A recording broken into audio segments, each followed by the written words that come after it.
샬롬, 주님의 이름으로 문안드립니다. 주님의 평강과 생명과 소망의 빛이 이곳을 방문하신 모든 분들에게 함께 하시기를 주님의 이름으로 축원합니다.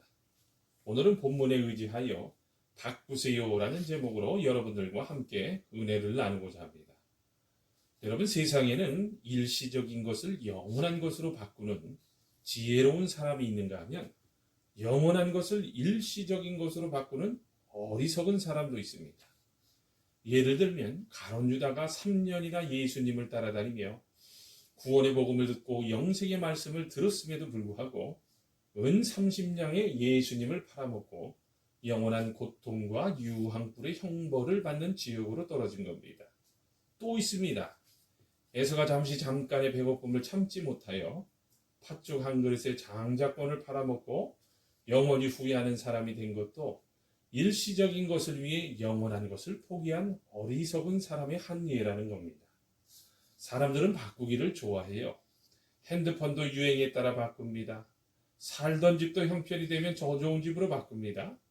함께 교제하던 친구나 애인이나 심지어 남편과 아내도 바꿔보려고 시도하는 사람들도 있습니다. 그러나 잘못 바꾸면요, 돌이킬 수 없게 됩니다. 진짜 바꿔야 할 것을 바꾸지 못하면 돌이키지 못하는 어리석은 사람이 됩니다. 그리스도인의 가치관이 바로 정립되어야 합니다.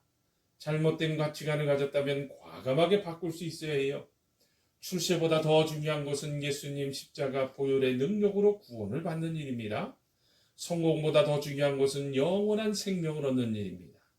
명예보다 더 중요한 것은 하나님의 진정한 자녀가 되는 일입니다. 어떤 권세를 붙잡는 것보다 더 중요한 것은 영원한 소망 되신 예수 그리스도를 붙잡고 천국까지 따라가는 일이 되어야 합니다. 참된 그리스도인으로 바로 살기 위해서 지금까지 올바르지 못한 가치관을 소유하며 살아왔다면 어떻게 바꿔야 할까요? 첫 번째입니다. 세상의 모든 것은 잠깐뿐이라는 사실을 인정할 수 있어야 합니다. 오늘 본문 33절을 봅니다. 너희 소유를 팔아 구제하여 낡아지지 아니하는 주머니를 만들라고 합니다. 또 누가복음 12장 18절에서 20절까지에서도 보면 또 내가 내 영혼에게 이르되 영혼아 여러 해 쓸 물건을 많이 쌓아두었으되 평안히 쉬고 먹고 마시고 즐거워하자 하리라 하되 하나님은 이르시되 어리석은 자여 오늘 밤에 내 영혼을 도로 찾으리니 그러면 내 예비한 것이 네 것이 되겠느냐는 말씀을 통해 땅에 소망을 두고 사는 자는 어리석은 자라고 교훈하셨습니다. 또 시편 90편 10절에서 10절에서 12절에서도 우리의 연수가 70이요 강건하면 80이라도 그 연수의 자랑은 수고와 슬픔뿐이요 신속기간이 우리가 날아가나이다. 우리에게 우리 날개 수함을 가르치사 지혜의 마음을 얻게 하소서. 인생이 70살, 80살을 산다고 해도 새가 날아가듯이 신속히 날아간다고 합니다. 그렇습니다, 여러분.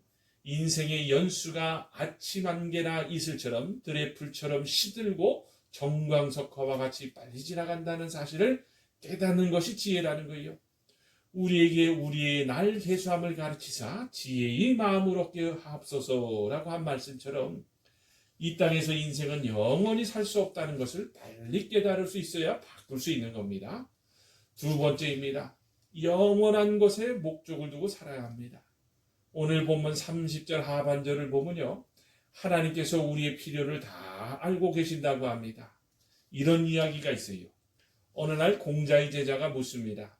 선생님, 저 하늘의 별의 수요가 얼마나 되겠습니까? 라고 묻자 그때 공자가 너무 멀리 있는 것이라 알 수 없다고 답을 합니다. 그러자 제자가 다시 묻습니다. 선생님, 그렇다면 바로 눈 위에 있는 눈썹의 수는 얼마나 될까요? 라고 하자 공자가 뭐라고 답을 했는 줄 아세요? 알 필요가 없어서 모른다. 여러분, 얼마나 공감이 가는 이야기 아닙니까? 먼 것도 모르고 가까운 것도 알지 못하는 것이 우리 인생이라는 거예요. 그러니 여러분, 교만하며 살면 안 됩니다. 사랑하는 여러분, 하나님께서 저와 여러분을 사랑하신다는 사실을 믿고 있습니까? 또한 하나님께서 전지전능하신 분이심을 확실히 믿고 있습니까? 예수님은 너희는 무엇을 먹을까 무엇을 마실까 하여 구하지 말며 근심하지도 말라. 이 모든 것은 세상 백성들이 구하는 것이라 너희 아버지께서 이런 것이 너희에게 있어야 될 줄을 아시느니라고 하셨습니다. 우리의 필요를 하나님께 알리기 위해서 그렇게 번거롭고 힘든 절차를 밟을 필요가 없어요. 하나님께서는 이미 우리의 현재와 과거를 다 아시기 때문입니다. 하나님은 우리에게 의식주가 필요함을 아십니다. 그뿐만 아니라 우리에게 다른 여러 가지 필요가 있음을 아십니다. 더 나아가서 하나님께서는 우리의 필요를 모두 알고 계실 뿐만 아니라 아버지의 긍휼과 때를 따라 돕는 의총으로 우리의 필요를 채워주시고 공급해 주십니다. 그러므로 여러분 땅의 것으로 염려하지 말아야 합니다. 하나님의 돌보시는 손길은요, 하찮은 새 한 마리와 꽃 하나에까지도 미치고 있습니다. 그래서 하물며 너희일까 보냐라고 하시지 않으셨어요. 사람은 하나님의 형상을 닮도록 만들어졌기 때문에 만물 중 하나님께서 사랑하시는 가장 귀한 존재인 겁니다. 그러므로 하나님은 자신의 형상대로 지음받은 사람들을 사랑하십니다. 특별히 구원받은 자녀들을 사랑하십니다. 그러면 그것을 어떻게 증명하셨을까요? 우리를 구원하기 위해 독생자까지 아낌없이 주셨기 때문입니다. 로마서 8장 32절을 봅니다. 자기 아들을 아끼지 아니하시고 우리 모든 사람을 위하여 내어주시니가 어찌 그 아들과 함께 모든 것을 우리에게 은사로 주지 아니하시겠느냐라고 분명하게 약속해주고 계십니다. 심지어 오늘 본문 31절과 32절에서도 하나님께서 우리의 필요를 채워주기를 기뻐하신다고 약속하고 있지 않습니까? 권력이나 재물이 아무리 많아도 세상의 모든 것은 잠시 잠깐 후에 다 지나가 버리고 마는 겁니다. 그러므로 우리 크리스천들은 일시적인 것을 영원한 것으로 바꾸는 지혜와 그 믿음의 약속을 품을 수 있어야 하는 거예요. 마지막 세 번째입니다. 바꾸었다면 과연 우리가 어떻게 살아야 할까요? 여러분, 일에는 우선 순서가 있기 마련입니다. 순서대로 하지 않으면 일을 하긴 해도 결과가 좋지 않으며 힘은 힘대로 들기 마련입니다. 두 사람이 나무를 하러 산에 갔어요. 두 사람은 똑같은 도끼를 가지고 5시간 동안 나무를 베었다고 합니다. 그런데 두 사람의 일하는 방법에는 차이가 있었어요. 한 사람은 꼬박 5시간에 걸쳐 나무를 베었고 또 한 사람은 50분에 걸쳐 나무를 벤 후 10분 쉬기를 거듭했다고 합니다. 그런데 놀랍잖아요. 나중에 결과를 보니까 5시간 동안 꼬박 일한 사람보다 10분을 쉰 사람이 더 많은 나무를 베었다고 합니다. 꼬박 일한 나무꾼이 그 비결을 능률을 올리는 나무꾼에게 묻자 능률의 나무꾼이 이렇게 대답합니다. 나는 10분 쉬는 동안 도끼에 나를 갈았습니다 라고 했다는 겁니다. 그러므로 여러분, 우리가 바뀌었다면 먼저 하나님의 뜻을 행하는 삶이 우선이 되어야 합니다. 예수님은 제일 먼저 해야 할 일이 하나님의 나라와 의를 구하는 것이라고 말씀하셨습니다. 이것이 우리가 자녀로서 행할 삶에 대한 바른 태도입니다. 하나님의 나라란 하나님의 주권이 행사되는 곳입니다. 우리는 하나님의 나라 즉 천국을 사모할 수 있어야 합니다. 요한일서 2장 15절에서 17절을 보면 이 세상이나 세상에 있는 것들을 사랑하지 말라. 누구든지 세상을 사랑하면 아버지의 사랑이 그 속에 있지 아니하니 이는 세상에 있는 모든 것이 육신의 정욕과 안목과 정욕과 이생의 자랑이니 다 아버지께로 쫓아온 것이 아니요 세상으로 쫓아온 것이라. 이 세상도 그 정욕도 지나가되 오직 하나님의 뜻을 행하는 이는 영원히 거하느니라고 말씀합니다. 세상의 모든 것은 잠깐 동안에 지나가 버리지만 하나님의 뜻을 알아서 그 뜻을 따라 행하는 것은요 영원히 내세에도 남는 것이라고 합니다. 여러분, 순교자 짐 엘리엇이라는 선교사는요 이것이 옳으냐 저것이 옳으냐가 문제가 아니라 이것이 하나님의 뜻이냐 아니냐를 먼저 생각해야 한다고 말했습니다. 너무나 옳은 말씀인 줄 압니다. 이것이 내게 유익이냐 손해냐를 따지는 것이 먼저가 되어서는 안 됩니다. 언제나 하나님의 뜻이 무엇이냐를 먼저 생각하고 믿음으로 행하여 영원한 이익으로 남게 된다는 사실을 놓쳐서는 안 됩니다. 둘째로 여러분, 우리가 바뀌었다면 어떻게 살아야 할까요? 맞습니다, 여러분. 말씀을 따라 사는 삶이 되어야 합니다. 47절을 봅니다. 주인의 뜻을 알고도 예비치 아니하고 그 뜻대로 행치 아니한 종은 많이 맞을 것이요 라고 합니다. 또 베드로전서 1장 24절과 25절에서 그러므로 모든 육체는 풀과 같고 그 모든 영광이 풀의 꽃과 같으니 풀은 마르고 꽃은 떨어지되 오직 주의 말씀은 세세토록 있도다라고 합니다. 인간의 육체는 풀처럼 곧 시들어 죽고 맙니다.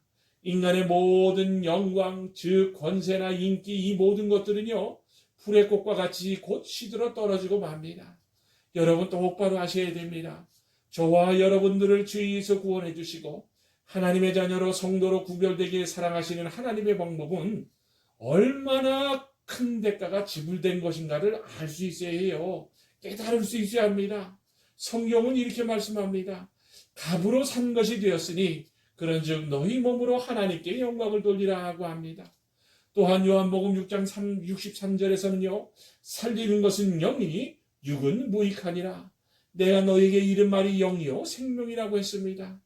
우리가 십자가를 통해 구원을 받았다면 좁은 길로 가야 합니다. 오직 하나님의 말씀에 순종하며 목자가 되신 예수님의 음성과 지도에 따라가는 양이 될 수 있어야 하는 거예요. 그래서 우리는 항상 주님께서 주신 최고의 계명이 어떤 것이란 것을 절대로 잊어서는 안 됩니다. 그렇다면 여러분 최고의 계명이 뭡니까? 맞습니다. 바로 하나님 사랑, 이웃 사랑이라는 거예요. 예수님께서 이 땅에 오신 목적도 십자가에 못 박혀 죽으시고 부활하신 목적도 영혼을 구원하기 위해 오셨습니다. 마태복음 18장 12절에서 13절을 보면 너무나도 놀라운 말씀이 나옵니다. 너희 생각에는 어떻겠느냐? 만일 어떤 사람이 양 100마리가 있는데 그 중에 하나가 길을 잃었으면 그 99마리를 산에 두고 가서 길 잃은 양을 찾지 않겠느냐? 진실로 너희에게 이르노니 만일 찾으면 길을 잃지 아니한 99마리보다 이것을 더 기뻐하리라. 이와 같이 이 소자 중에 하나라도 이뤄지는 것은 하늘에 계신 너희 아버지의 뜻이 아니라고 했습니다. 여러분 이것을 한마디로 요약하면요. 바로 잃은 자를 찾아 구원하시기 위해 예수님께서 오셨다라는 거예요. 여러분 말씀을 맺습니다. 어떤 가치관을 가지고 살아가야 하겠습니까? 오늘 우리는 세상의 어느 것보다 다른 곧 특별한 하나님의 사람이라는 것에 대한 자부심을 갖는 인생이어야 합니다. 물질도 재능도 건강도 시간도 영원한 것을 위해 투자하며 영원히 후회하지 않을 목표로 바꾸어 살아가는 지혜로운 인생들이 다 되시기를 주님의 이름으로 축원합니다. 아멘.